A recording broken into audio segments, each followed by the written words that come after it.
O dia a dia do repórter esportivo não é fácil. É preciso ter paciência, dedicação, vocação e principalmente gostar muito do que faz. Para poder contar um pouco do trabalho desses profissionais, 3 personagens conceituados foram convocados. José Carlos Araújo, o Garotinho, locutor esportivo há mais de 40 anos. Álvaro Oliveira Filho, gerente de esportes do Sistema Globo de Rádio. E Cláudio Perrot, repórter de campo há mais de 20 anos.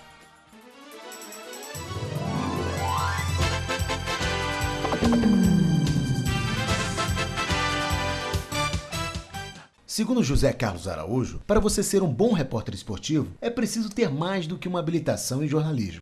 Olha, o conselho que eu sempre dou, não é bem conselho, uma orientação, uma recomendação, é se fazer uma análise e uma reflexão. Será que é isso mesmo que eu quero? Será que é isso mesmo que eu gosto de fazer? Porque a gente recebe anualmente dezenas de estagiários convivendo, trabalhando, e posso te dizer, sem medo de errar, estagiários com uma habilitação excelente, que passam em provas de seleção, mas que na grande maioria não têm a vocação. Então, para qualquer profissão, não basta você ter a habilitação, há que ter a vocação. E na nossa profissão, especialmente, quando você não tem domingo, não tem feriado, não tem horário para marcar ponto, início e final, dia de trabalho, eu acho que a vocação é o que tem que ser considerado em primeiro lugar.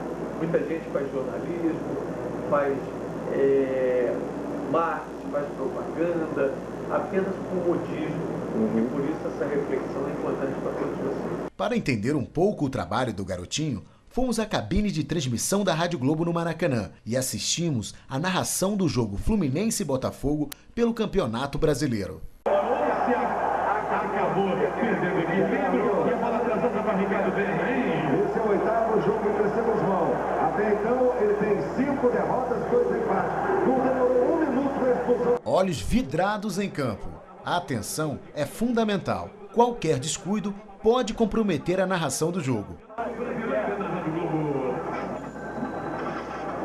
Ligue para o Banco Cédula 0826 43 13. Dinheiro na hora para você. Gerson, o canhotinha de ouro, também faz parte do time de comentaristas que trabalham com José Carlos Araújo. Mas sabia jogar com a bola no pé. Ele deve estar sofrendo também. Você está lembrado disso. Estou muito lembrado.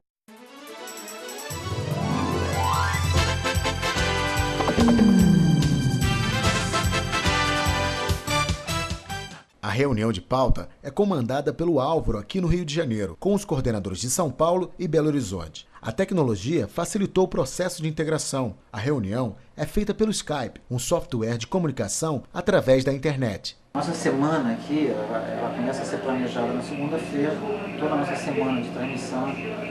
A gente tem primeiro uma reunião entre os coordenadores de cada praça com a sua equipe de repórteres. Nessa reunião, eles discutem todos os problemas que aconteceram no fim de semana e o que aconteceu de bom também e traçam uma pauta, um planejamento para o restante da semana. Depois eu me reúno com os coordenadores de cada praça para que a gente feche a programação. Aí a gente vai ver quais são as matérias que vão ser produzidas para o final de semana, para a semana, quais são as coberturas que a gente vai dar prioridade e quais são as transmissões que a gente vai fazer. A gente define quais são os jogos em que a gente vai investir nas nossas transmissões, porque a gente tem jogos simultâneos e tal, e ali, nessa reunião agora é que a gente escolhe quais são os jogos que a gente vai transmitir.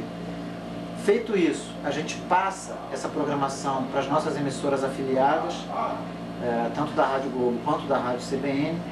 Elas recebem 2 sinais, uma com a transmissão do Rio de Janeiro, o nosso satélite tem 2 sinais.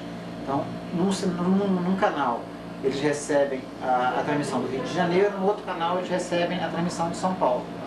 Terminada essa reunião, eu envio para eles por e-mail o que vai estar sendo gerado pelo Rio de Janeiro e o que vai estar sendo gerado por São Paulo. E aí eles fazem a opção, ou ficam com o Rio de Janeiro, ou ficam com São Paulo, ou ainda fazem uma transmissão local, porque nós temos algumas afiliadas que têm equipes de esporte e eles podem optar por fazer um jogo na sua praça. E aí eles me respondem, olha, vamos ficar com o Rio de Janeiro, vamos ficar com São Paulo ou vamos ficar com um jogo local. Para quê? Para que serve isso? Para que na hora da transmissão do jogo, o locutor ele faça uma citação de todas as emissoras que estão com ele ali na transmissão. Zé Carlos Araújo, por exemplo, olha, conosco na transmissão da Globo Rio, Globo Juiz de Fora, Globo Natal, Globo Macapá, Globo Teresina, e ele faz uma citação de todas as afiliadas. O Oscar Ulisses faz a mesma coisa em São Paulo, o Evaldo José faz o mesmo na CBN e o Reinaldo Moreira faz o mesmo na CBN em São Paulo. A gente agora vai fazer a nossa reunião dos coordenadores, né? Hoje já houve a reunião do coordenador com os repórteres e agora a gente vai consolidar o nosso planejamento da semana.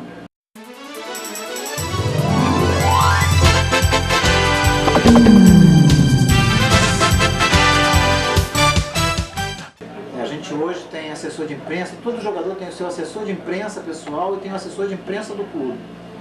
E os personagens hoje são muito mais pobres. Antigamente, a facilidade para chegar no jogador de futebol era muito maior e você tinha personagens melhores, personagens que não se preocupavam tanto em dar aquelas declarações politicamente corretas.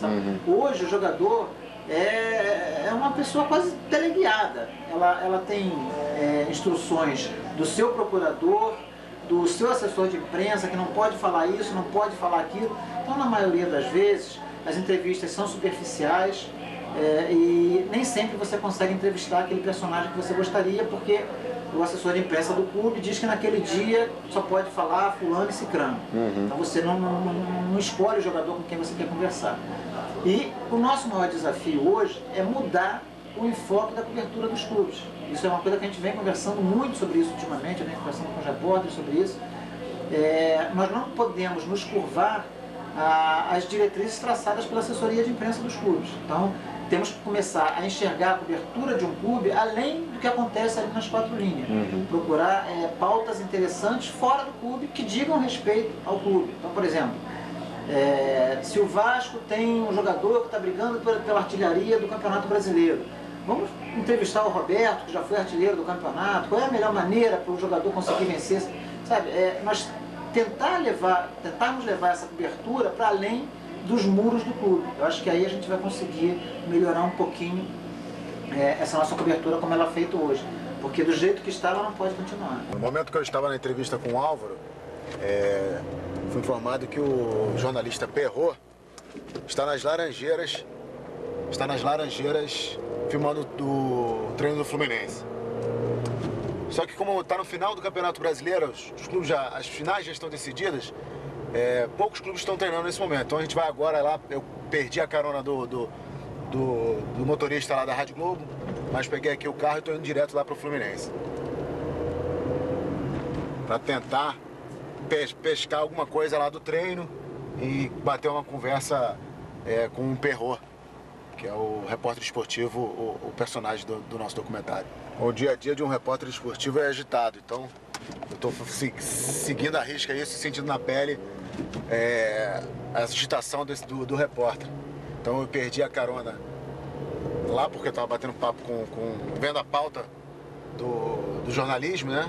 E aí perdi a carona e eles têm horário, então é tudo uma correria. Então também estou sentindo aqui na pele o que é uma correria para conseguir, enfim, conseguir uma matéria importante, um dado legal para poder colocar mais tarde no programa, né? No programa de esporte da Rádio Globo. Estamos passando agora em frente à sede do Fluminense Futebol Clube, do lado esquerdo. Vamos a caminho aí do nosso repórter Perrot. Após a correria e o medo de perder a coletiva de um jogador do Fluminense, finalmente consegui chegar a tempo e bater um papo com o nosso último personagem.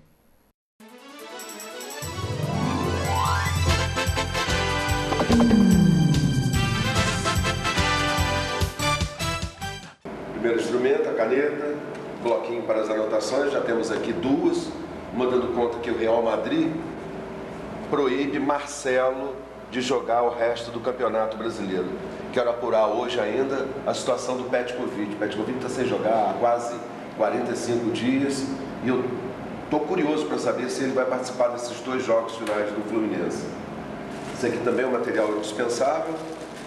é o nosso instrumento de guerra, nosso radinho, que fica posicionado da seguinte maneira: no ponto 1, 1220, Rádio Globo. Na posição 2, CBN, 860. Se tudo estiver certo, deve ter 1220 aqui de reserva. E esse aqui eu desprogramei agora, normalmente estava 860. Eu fui em São Paulo e coloquei numa outra rádio.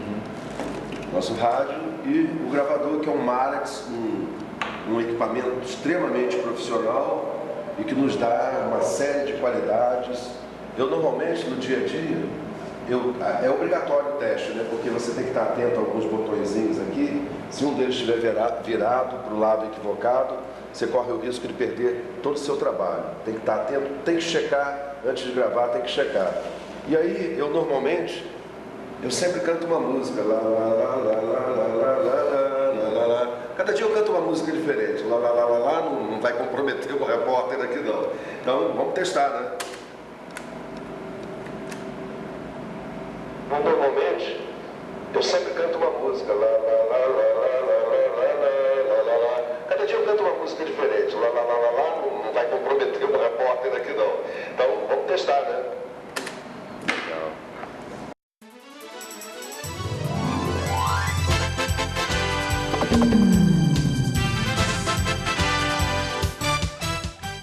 Eu costumava produzir, meu nome é Antônio Cláudio, no rádio eu sou só o Cláudio. E aí eu produzia, quando criança, 12 anos, um jornalzinho, feito manualmente, e quando meu cunhado aparecia para namorar a minha irmã, eu dizia, agora vamos às notícias do Corretônio, Correio do Antônio. E apresentava aquele noticiário. Um dia, numa quadra de futebol de salão, comecei a narrar o jogo, com 14 anos, 13 para 14 anos, o rapaz que trabalhava em rádio falou assim, poxa, você leva a gente para a rádio, quer fazer um teste? Eu falei, vamos lá fazer o teste. E comecei com 14 anos na Rádio Campos Difusora, dali já comecei a fazer o Jornal da Cidade, e assim foi tendo sequência a minha vida profissional. Fiz toda a minha carreira, construí minha carreira toda na cidade de Campos, trabalhei nos principais jornais, inaugurei a rede de TV da cidade, a TV Norte Fluminense.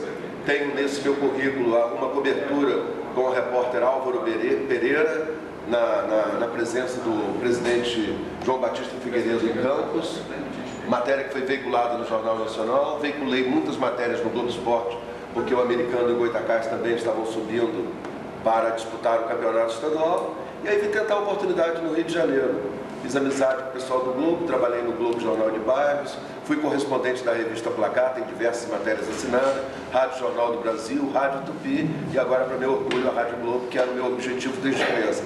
Esse foi meu grande sonho e finalmente eu posso me considerar realizado, né, em parte, porque a gente quer sempre progredir, mas eu atingi o objetivo que era trabalhar na Rádio Globo.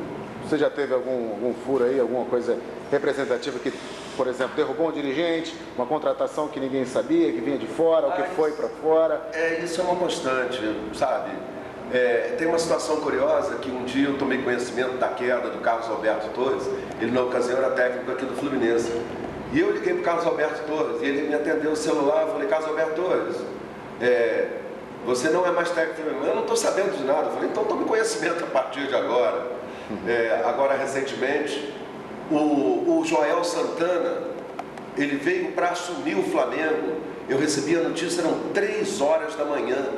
Olha, o Joel vai ser o novo técnico do Flamengo. Isso em 2005, para levar o Flamengo do rebaixamento.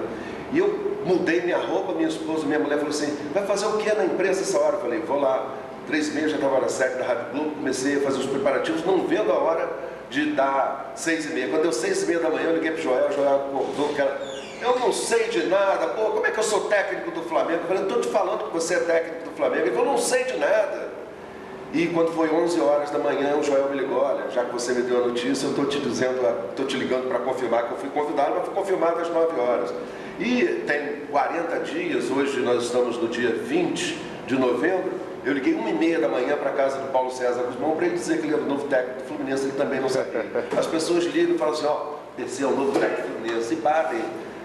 Tive diversos E essas... Contratempo, fui expulso do Vasco umas 3 vezes, eu considero. O funcionário do Vasco da Gama que fosse visto falando comigo estava sumariamente demitido. Eles abriam o portão para eu entrar. Bom dia. Cláudio, pode ir, vai embora, que se eles virem a gente falando com você, a gente está demitido. E eu dava todas as notícias do Vasco. Quando o Eurico Miranda entrava na sede do clube, a minha fonte já me dizia assim: o homem chegou, está de camisa vermelha, o homem acendeu um charuto, Romário entrou na sala dele. E eles não sabiam de onde ele tinha. Essas fontes são geralmente de dentro do clube? Ou... são geralmente do clube. Eu costumo distribuir telefonezinhos, eu não tenho cartão, né? Aliás, é um hábito, eu imagino que os jornalistas normalmente não tem, o de campo não tem esses cartõezinhos formais. Aí eu pego aqui, rasgo, faço o bilhetinho, boto no bolso de um funcionário, de um porteiro, enfim, aquelas pessoas que você está no dia a dia, aquele que faz a segurança do clube, que de manhã cedo ou de madrugada te liga e te diz: ó, a sede do clube foi pichada. Eu sempre digo: olha, meu celular fica, mas é verdade, 330 dias no ano ligado, de manhã, de tarde, de noite. Mesmo porque esses dirigentes gostam de se reunir de madrugada e tal. E basicamente é isso. Tem outra coisa que eu quero registrar. Estava até conversando com um companheiro nessa última viagem, estou chegando de São Caetano, onde o Vasco venceu ontem por 1-0. E estávamos conversando até com o Álvaro Oliveira. Eu sinto prazer, eu vejo às vezes, a gente fica esperando a seleção brasileira que vai desembarcar. Os voos da Europa normalmente chegam 4 horas da manhã, 4h30. E eu vejo os jovens lá, o voo atrasa, né? O voo está programado para 4h30, chegar 4h30, 5 horas.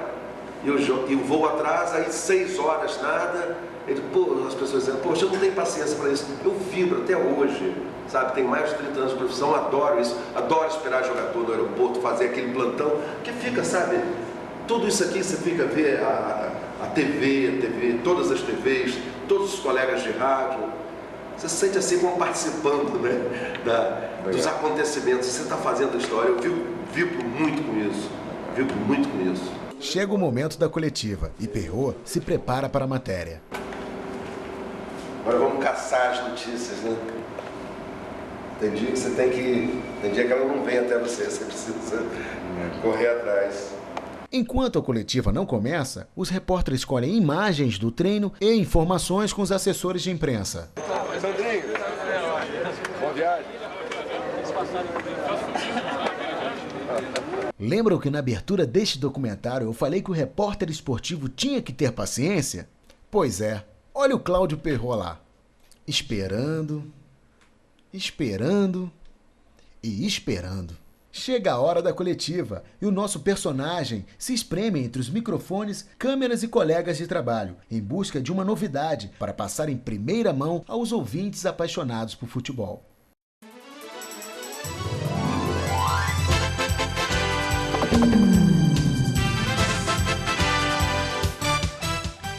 Tuta tá, sabe, sem histórias de gols para contar. Eu tô cheio de histórias de aviões, mas Tuta, histórias de gol, você já tá sem contar nenhuma há um bom tempo, hein, Tuta? Verdade, eu acho que esse está sendo o maior jejum.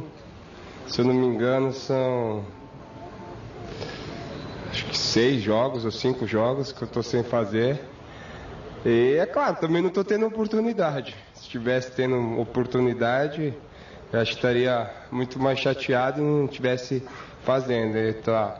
O que está acontecendo é que eu não estou tendo muita oportunidade. Esse é o detalhe do Tuta, mas não está tendo oportunidades por quê? Chutão, né? Ele acha que tem isso também, e é a questão de não ter tido um apoio efetivo dos laterais. A bola não está chegando, mas ele acha que pode resolver isso com um bom papo. O último gol assinalado pelo Tuta foi para a súmula no jogo Grêmio e Fluminense em Volta Redonda. Grêmio 2-1, mas o gol não foi do Tuta. Mas ele ainda é o artilheiro do Fluminense. Do Fluminense na temporada, exatamente. Esse gol foi cavado. Poxa, a bola desviou na minha cabeça. Não tinha desviado, não. O gol último do Tuta, que ele efetivamente marcou, foi na vitória do Fluminense contra o Flamengo. Ele espera que nessa partida contra o Santa Cruz, no momento em que o Fluminense mais necessita, ele possa assinalar. E Marcelo não joga mais pro Fluminense, para não dizer que eu não falei das coisas. Globo Esportivo. O nosso timaço entra em campo, batendo de primeira, deixando você na cara do gol. Globo Esportivo, sempre a melhor jogada. Com José Carlos Araújo. Garotinho José Carlos Araújo.